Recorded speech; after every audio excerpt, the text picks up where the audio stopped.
Hello students, आज की class में हम बात करेंगे एनसीईआरटी क्लास 9 चैप्टर 6 चल रहा है बेटा, एक्सरसाइज 6.2 उसके सॉल्यूशन पार्ट 2 के। स्टूडेंट पार्ट 1 में मैंने आपको क्वेश्चन नंबर 1 से लेकर क्वेश्चन नंबर 3 तक का सॉल्यूशन करवाया था।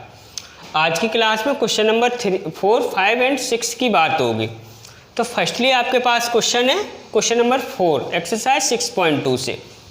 तो स्टूडेंट देखो, उनने आपसे ये कहा है फिगर में P Q parallel S T. ये जो पी क्यू है ना, ये एस टी के पैरेलल है। आई बात समझ में करें। And angle P Q are ये 110 डिग्री दिया है और एंगल आर एस टी ये 113 दिया है। ओके, तो आपको क्या है, एंगल क्यू आर एस यानी कि दिस एंगल आपको फाइंड करना है। ओके, ये आई बात समझ। इसको मैंने एक्स कंसीडर कर लिया थोड़ी देर के लिए। आई बात समझ। अब इसमें देखो, ये एंगल आपका 130 डिग्री दिया है। ओके, अब इसमें देखो, ये पी क्यू एक लाइन है ना, तो लाइन को तो कितना भी प्रोड्यूस किया जा सकता है। आई बात समझ में। तो मैंने क्या किया, मैंने पॉइंट क्यू से इसको क्या है, ओके, प्रोड्यूस करना शुरू कर दिया। ओके, और ये मैं इसको कहा, आई बात समझ, और मैं इसे यहाँ एम तक लेके गया। आई बात समझ में। सपोज दैट, तो इसमें जैसे पी क्यू एस टी के पैरेलल है, मैं नहीं कह रहा, क्वेश्चन कह रहा है। तो स्टूडेंट इसको मैंने प्रोड्यूस किया तो पी एम भी एस टी के पैरेलल होगी। आई बात समझ में करी, कन्फर्म है। और स्टूडेंट इसी प्रकार से आप इसको भी आगे बढ़ा सकते हो, कोई दिक्कत तो नहीं है। तो स्टूडेंट देखो, आप यहाँ पे चेक करो, ये जो इतनी ये लाइन है, ये ओके आर एस, ये इस लाइन के लिए और इस लाइन के लिए ट्रांसवर्सल का काम कर रही है कि नहीं कर रही है। ओके, आप देखो, इसको जब थोड़ा सा आप अंडरस्टैंड करके देखो। ओके, तो स्टूडेंट ये जो एंगल है वही ये होगा, इन्हीं को अल्टरनेट इंटीरियर एंगल बोलते हैं ना, और ये ऐसे अल्टरनेट इंटीरियर एंगल इक्वल होते हैं। आई बात समझ में कहीं, कोई दिक्कत तो नहीं है। तो स्टूडेंट जैसे मैंने, अगर मैं इस एंगल को क्या है, बाई कंसीडर करता हूँ। ओके, क्या कंसीडर करता हूँ मैं, बाई। आप डोंट फेयर तरीके से वर्क करोगे। आई बात समझ। तो आपके पास क्या, this and this equal to होगा, यानी कि बाई भी 130 होगा। अब स्टूडेंट देखो, ओके, इस ये एंगल आपको 110 डिग्री दिया है। ओके, तो स्टूडेंट ये पी क्यू एक लाइन है ना, क्या है, लाइन। तो ये दिस एंगल मिलके लीनियर पेयर बना रहे हैं कि नहीं बना रहे हैं।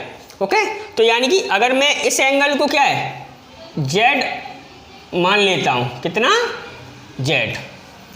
ओके, आई बात समझ में। तो और अब मेरे पास ये और ये यहाँ पे भी लीनियर पेयर बनेगा। ओके, देखो ये लाइन है, आई बात समझ में करी, और ये लीनियर पेयर बनेगा यहाँ पे। तो अगर मैं इसको क्या है स्टूडेंट, इसमें आपका क्या है, घपला ज़्यादा हो जाएगा, but please don't, okay, try to understand. Okay, don't take to tension. Okay, and understand to घपला। ओके, ये सपोज आपका क्या है, डब्लू है। ओके, ये वैल्यूज आपकी तुरंत निकल आएंगी। आई बात समझ। फिगर में थोड़ा घपला हो रहा है, बट आपको सॉल्यूशन में इजी दे रहा हूँ, तो आप ये बड़े प्यार से क्यू आर एस एंगल बड़े प्यार से फाइंड कर सकते हो। आई बात समझ में कि नहीं। आप यहाँ पे भी एक पॉइंट कंसीडर कर सकते हो, सपोज दैट ये एन है। ओके, अब देखो student,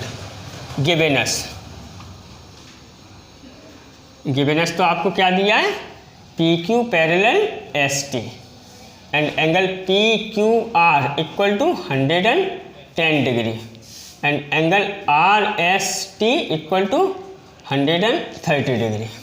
okay, Q R S आपको फाइंड करना है। आई बात समझ में गई। और कंस्ट्रक्शन में आपने क्या कर लिया है, कंस्ट्रक्शन में आपने कर लिया है पी क्यू प्रोड्यूस्ड एम है, P Q produce to M. Okay, P Q को एम तक बढ़ाया गया। अब देखो, अब प्रूफ करते हैं। तो स्टूडेंट देखो, ये यहाँ पे क्या है, angle R S T, okay, R S T तो दिया है, आई बात समझ में। देखो एंगल आर ए, ओके, आप चाहो तो ऐसे लिख सकते हो, since, okay, P Q parallel to S T है ना, okay, then, okay, P M भी क्या है, पैरेलल होगी एस टी के, क्योंकि उसी को तो आगे बढ़ाया गया है पी क्यू को, आई बात समझ। यानी कि ये लाइन एंड ये लाइन पैरेलल है ना। अब ये वाली लाइन क्या है, ट्रांसवर्सल का वर्क कर रही है, आई बात समझ में, काय का वर्क कर रही है, यानी कि angle Q N S, okay, कौन सा angle, Q N S, Q N S, angle Q N S is equal to angle क्या, आर एस टी। और ये क्यों इक्वल है, अल्टरनेट इंटीरियर एंगल्स, ओके।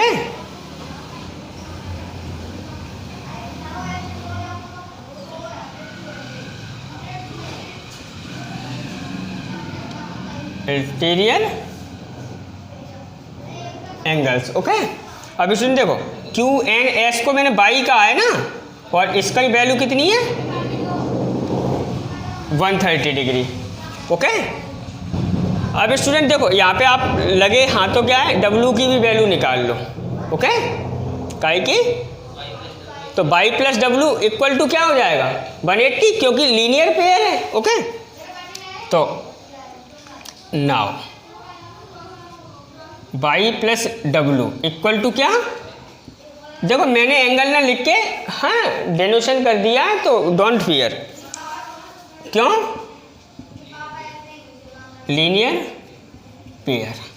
अब देखो बाई की वैल्यू आपके पास 130 है, तो डब्ल्यू इक्वल टू क्या आ जाएगा, 180 माइनस 1, यानी कि डब्ल्यू इज इक्वल टू क्या, 50। आई बात समझ में कि नहीं बेटा। अब वैसे ही क्या है, ये आप यहाँ पे देखो, ये यहाँ पे भी तो क्या है, ओके, ये पी क्यू आर और प्लस जेड मिलके क्या है, लीनियर पेयर बन रहा है ना। Similarly angle P Q R plus Z equal to क्या, 180 डिग्री, ओके। और यहाँ पे भी क्या लिख लोगे आप, ओके, मैं एल पी लिख देता हूँ, लीनियर पेयर, ओके। अब इसकी वैल्यू 110 है, तो 110 उधर चला जाएगा, तो जेड इक्वल टू क्या आ जाएगा, 70 डिग्री, ओके। अब इस ट्रायंगल को ले लो, ओके, आई बात समझ में कि नहीं, क्या, देखो ये मालूम है, ये मालूम है, यही तो नहीं पता है एक्स, तो इस ट्रायंगल में ट्रायंगल रूल लगा दो, आई बात समझ। तो in triangle Q R N, okay, okay, Q R N जो एंगल होगा वही क्यू आर एस होगा, आई बात समझ में। तो अगेन या in triangle Q R N, okay, और कुछ भी नहीं लिखना है। देखो जेड वो X plus W plus Z, okay, आप लिख लेना, मैं डायरेक्टली लिख रहा हूँ क्योंकि फिर मेरे पास क्या है जगह नहीं। एक्स प्लस डब्ल्यू की वैल्यू 50 और प्लस 70, ओके, इक्वल टू क्या, 180, ओके। ये उधर चला जाएगा तो क्या आ जाएगा आपके पास 50, ओके, ये आपका ऐड होकर क्या हो जाएगा 120 उधर चला जाएगा, तो x इक्वल टू क्या 60 डिग्री आ जाएगा। देखो बिल्कुल प्यार से, ओके। तो अब आप 10 लिख देना, एंगल क्यू आर एस, देखो क्यू एक्स क्या है क्यू आर एन और या एस कर दो, okay, angle Q R S equal to 60 degree. Pause the video and note down. Students अब बात करते हैं क्वेश्चन नंबर 5 की। तो देखो क्वेश्चन नंबर 5 में आपसे क्या कहा गया है, A B parallel C D. सबसे पहले तो ये ए बी है ना, ये सी डी के पैरेलल है, okay. And angle A P Q, angle A P Q, ये एंगल आपके पास 50 डिग्री है, okay. And angle P R D, angle P R D है स्टूडेंट, ये बी मत समझ लेना, एंगल पी आर डी ये 127 डिग्री दिया है, तो आपको ये एक्स एंड वाई क्या है फाइंड करना है। ओके, तो स्टूडेंट देखते हैं कैसे आप फाइंड करोगे। देखो सबसे पहले आप ये समझो, ठीक है, ये आपकी क्या है, दो पैरेलल लाइन है सपोज दैट। अब स्टूडेंट देखो, आप इतना मत देखो, आप इतना देख के आओ, इतना देखो, तो ये यहाँ पे 50 है और यहाँ पे क्या है x है। तो स्टूडेंट देखो ये जो देखो ये जो फिगर है ना वो मैंने यहाँ पे ड्रॉ कर दिया है। अभी बात समझ में कि नहीं, क्या कहा मैंने, ये आप इतना मत देखो। ओके, तो आप ये कुछ इस प्रकार से बन के आएगा और कुछ इस प्रकार से बनेगा, तो फिर ये जो एंगल है ओके ये अल्टरनेट, ओके ये अल्टरनेट इंटीरियर एंगल होंगे, और अल्टरनेट इंटीरियर एंगल क्या है, इक्वल होते हैं जब लाइन पैरेलल हो, और लाइन तो पैरेलल क्या है दी है। आई बात समझ में, तो मैं स्टार्ट करूं। ओके, तो since direct solve since, okay क्या A B parallel C D, okay then ये एंगल कौन सा है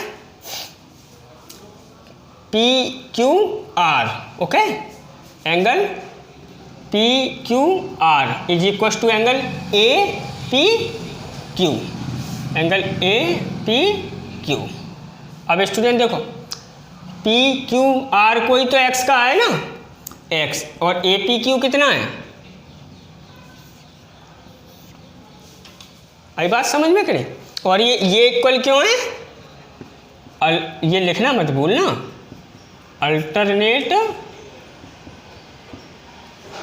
इंटीरियर एंगल्स। ओके, अब स्टूडेंट देखो, अब मैं यही फिगर देखो यहाँ पे ड्रॉ कर रहा हूँ बाई की वैल्यू फाइंड करने के लिए। ओके देखो ये लाइन ए बी है, ये लाइन क्या है बी सी है, अब की बार ये। ओके आई बात समझ में कि नहीं, तो ये एंगल क्या है, ये यहाँ पे P है, यहाँ पे R है, तो देखो ये एंगल देखो ये ट्रांसवर्सल है, देखो लाइन पैरेलल है, ये ट्रांसवर्सल है। आई बात समझ, तो ये एंगल और ये एंगल अल्टरनेट इंटीरियर एंगल होंगे, यानी कि जितने का ये बनेगा उतने का ही दिस बन के आएगा। तो स्टूडेंट यानी कि यहाँ पे ये जो एंगल है ये ओके दिस बाई प्लस 50, देखो ओके तो यानी कि ये Y plus 50 is equal to कितने, आई बात समझ में करी। तो देखो मैं लिखूं angle A P R is equal to angle P R D. Okay क्यों, क्योंकि अल्टरनेट इंटीरियर एंगल, तो आपको समझ में आ गया होगा। Again okay A B parallel C D. Okay तो एंगल क्या, A P R, angle A P R is equal to angle P R D. और ये क्यों,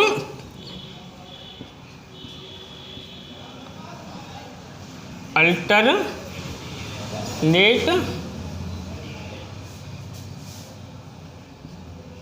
इंटीरियर एंगल्स।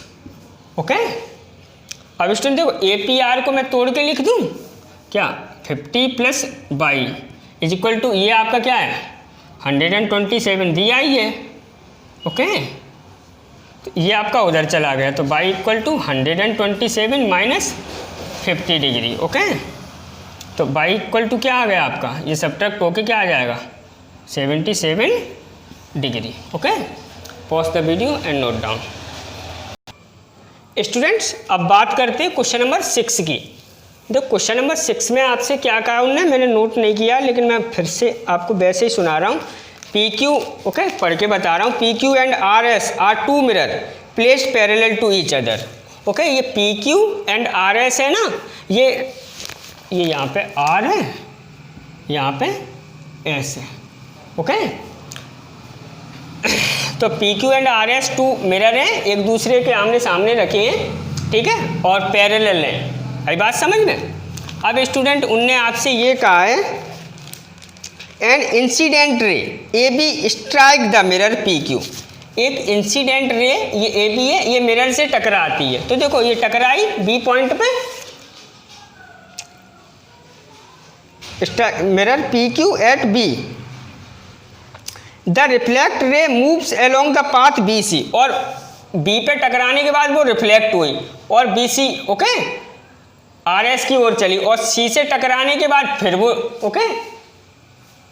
आई बात समझ? देखो ये इंसिडेंट रे ओके, फिर ये रिफ्लेक्ट हुई ओके, तो ये अब ये फिर रिफ्लेक्ट हुई।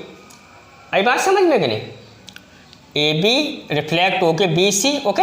अब देखो ये इस पे इंसिडेंट रे है और ये फिर रिफ्लेक्शन, लेकिन ये आर एस के लिए क्या है? इंसिडेंट। देखो आर एस पे गिर रही है, देखो पी क्यू के लिए तो ये जो रे है ना वो रिफ्लेक्टेड रे है। आई बात समझ में कि नहीं? लेकिन आर एस मिरर के लिए ये क्या है? इंसिडेंट रे है। आई बात समझ में? और ये आर एस मिरर के लिए क्या है? रिफ्लेक्ट रे है। क्या? C D. तो आपको क्या प्रूव करना है? A B parallel C D, यानी कि ये जो ए बी है ना ये सी डी के पैरेलल है okay.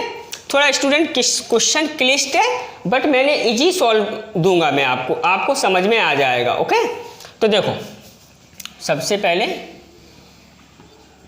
Given S P Q parallel R S तो दिया ही है, and A B comma B C and C D are rays okay. ये आपकी रे। आई बात समझिए करो। अब देखो स्टूडेंट, अब आपको टू प्रूव क्या करना है? टू प्रूव आपको करना है A B parallel C D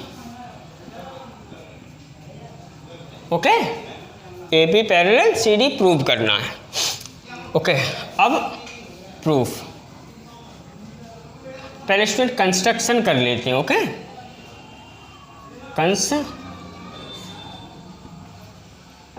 तो स्टूडेंट देखो कंस्ट्रक्शन में हमें क्या करना है? देखो हमने क्या किया कि ये ए बी जो ये यहाँ से बी पॉइंट से ना ओके परपेंडिकुलर ड्रॉन कर दिया पी क्यू पे ओके, और पॉइंट सी से क्या है? आर एस पे परपेंडिकुलर ड्रॉन कर दिया ओके। आई बात समझ? ये सपोज एम है, ये क्या है? एन है ओके। तो draw M okay B M perpendicular P Q and C N perpendicular R S okay. C N perpendicular काय पे? आर एस पे। अब प्रूफ ठीक है। देखो स्टूडेंट सपोज अगर मैं इसको एंगल 1 कहूँ, इसको एंगल 2 बोलूँ और इसको एंगल 3 कहूँ तो इसको एंगल 4 कहूँ ओके। तो स्टूडेंट देखो ये आपकी क्या है? इंसिडेंस रे है ओके, और ये आपकी क्या है? रिफ्लेक्टेड रे है ओके। ये आपका क्या है? परपेंडिकुलर है। आई बात समझ? तो ये इंसिडेंस एंगल और ये रिफ्लेक्स एंगल ओके आपने क्लास 8 में पढ़ा होगा, ये इक्वल होते हैं। आई बात समझ में? तो angle 1 equal to angle 2 okay. क्यों? ये कौन से एंगल है? लॉ ऑफ रिफ्लेक्शन से। काय से? Law of reflection. Law of reflection यही कहता है angle of incidence is equal to angle of reflection okay. वैसे ही similarly angle 3 equal to angle 4, यहाँ पे भी क्या है? लॉ ऑफ रिफ्लेक्शन यूज कर लिया ओके। आई बात समझ में कि नहीं? क्यों? क्योंकि यहाँ पे ये क्या इंसिडेंस रे, ये रिफ्लेक्टेड रे। आई बात समझ में? मिरर आर एस के लिए। तो इतना क्लियर है। अब देखो स्टूडेंट, अब यहाँ से स्टोरी आपकी शुरू होती है क्वेश्चन के लिए। यहाँ तक तो आपने क्या है? बना लिया क्वेश्चन को। अब देखो स्टूडेंट, देखो ये मैं इधर आपको समझा रहा हूँ ओके। ये आपका क्या है? परपेंडिकुलर है ओके। ये ओके ये वाला ये सी एन ये रहा ओके। और सपोज दैट बी एन कुछ इस प्रकार से है, ओके, बी एन, ओके। और ये आपकी क्या है, ये कुछ इस प्रकार से जा रही है, ये वाली, ये बी सी, ये आपकी क्या है, बी सी हो गई, ओके। आई बात समझ में करी, ये आपकी क्या है, बी सी है। उससे पहले स्टूडेंट एक बात और लिख लो, we know that, okay, perpendicular, we know that perpendicular drawn on parallel lines are, we know that perpendicular drawn of parallel lines are also parallel, okay. Perpendicular line पे देखो, ये परपेंडिकुलर ये लाइन है, इन पे आप ओके, पैरेलल लाइन है, इन पे आप परपेंडिकुलर ड्रॉन करोगे तो ये भी आपस में क्या है, पैरेलल होंगे। आई बात समझ में कि नहीं? तो यानी कि ये बी एम, ओके, और सी एन है, ये परपेंडिकुलर ही तो हैं, तो ये आपस में पैरेलल होंगे। आई बात समझ? अब ये देखो, ये बी एम है, ये सी एन है, ओके। आप चाहो तो यहाँ से समझ लो, चाहो तो यहाँ से समझ लो, ये ट्रांसवर्सल का काम कर रही है। आई बात समझ? तो देखो स्टूडेंट, ये बी, तो ये एंगल 3 बन रहा है ना, और ये यहाँ पे एंगल क्या बन रहा है, 2 एंगल बन, तो इधर की साइड बन रहा है ना। देखो ये बी एम, ये सी एन, ये ट्रांसवर्सल, तो दिस एंगल और ये अल्टरनेट इंटीरियर, देखो पैरेलल लाइन के बीच में एंगल होगा ही ना, ओके। तो कैंची वाली स्टाइल वाले एंगल को ही तो अल्टरनेट इंटीरियर एंगल बोलते हैं, यानी कि एंगल 2 इक्वल टू एंगल 3, यहाँ से यही तो निकल के आया, ओके। देन मैं लिख दूँ यहाँ पे angle 2 is equal to angle 3, okay. और कौन से एंगल है ये, alternate interior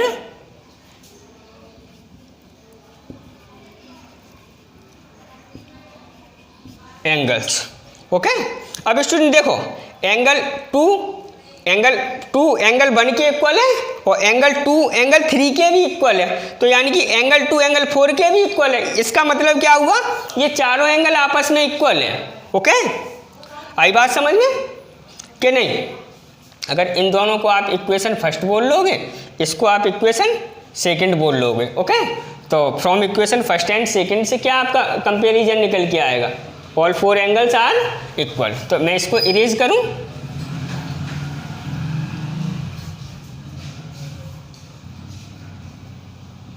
from equation first and second, okay.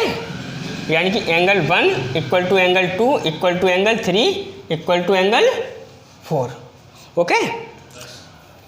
आई बात समझ में कि नहीं? अब देखो स्टूडेंट, एंगल, ये सारे एंगल इक्वल है, यानी कि अगर मैं इसको और इसको ऐड कर दूं और इसको ऐड कर दूं तो मेरा इक्वल रहेगा, क्योंकि वो तो सारी चीज़ें बराबर हैं। यूक्लिड ने यही तो पढ़ाया है कि बराबर जब जोड़े जाएंगे तो वो बराबर ही निकलेंगे। आई बात समझ में? तो आप यूक्लिड का क्या है, एक्सियोम भी फिट कर सकते हो यहाँ पे, ओके। क्या कहा है यूक्लिड ने कि इक्वल को यदि ऐड करोगे तो क्या है, वो इक्वल ही निकलेगा। तो यानी कि यहाँ से मैं क्या कर रहा हूँ, angle 1 plus angle 2 is equal to angle 3 plus angle 4। आई बात समझ? अब देखो स्टूडेंट, एंगल 1 प्लस एंगल 2 मिलके क्या बन जाएगा, A B C, angle A B C is equal to, और ये एंगल 3 प्लस 4 मिलके क्या बन जाएगा, B C D, okay, angle B C D. आई बात समझ? तो स्टूडेंट देखो, अब आप ये देखो, मैं इधर बना रहा हूँ, ओके। ये ए बी है, ओके, और ये आपकी देखो, ये यहाँ पे क्या है, ये सी डी है। आई बात समझ में? अब ये, ओके। अब this angle and this angle, okay, ये अल्टरनेट इंटीरियर एंगल हुए, और ये अल्टरनेट इंटीरियर एंगल ही तो हैं ये ए बी सी, और ओके, इनके सी डी और ए बी अगर आपको प्रूव करना है उनके लिए। आई बात समझ? तो ये इक्वल हो गए ना, और अल्टरनेट इंटीरियर एंगल इक्वल है, तो लाइन क्या है, पैरेलल होंगी। आई बात समझ? देखो अभी अभी आपने किया है, लाइन पैरेलल है तो अल्टरनेट इंटीरियर एंगल इक्वल होते हैं, और यदि इसका जस्ट अपोजिट कहा जाए कि अल्टरनेट इंटीरियर एंगल इक्वल है तो लाइन क्या है, पैरेलल होंगी। आई बात समझ में कि नहीं? तो आप लिख दोगे सिंस अल्टरनेट, ओके, अब मेरे पास जगह नहीं रहती है, क्वेश्चन बड़ा हो जाता है। इंटीरियर, मेरे साथ साथ लिख दिया करो, ओके, अगर दिखाई ना दे। एंगल्स आर इक्वल 10, ओके, क्या A B parallel C D, okay. आपको कोई कन्फ्यूजन ना रही होगी, ओके। यदि आपको किसी भी प्रकार की कोई कन्फ्यूजन रही है, ओके, तो आप क्या करो, प्लीज़ कमेंट बॉक्स में कमेंट करके, ओके, अपनी क्या है प्रॉब्लम पूछ सकते हो, ओके। तो मिलते हैं नेक्स्ट क्लास में।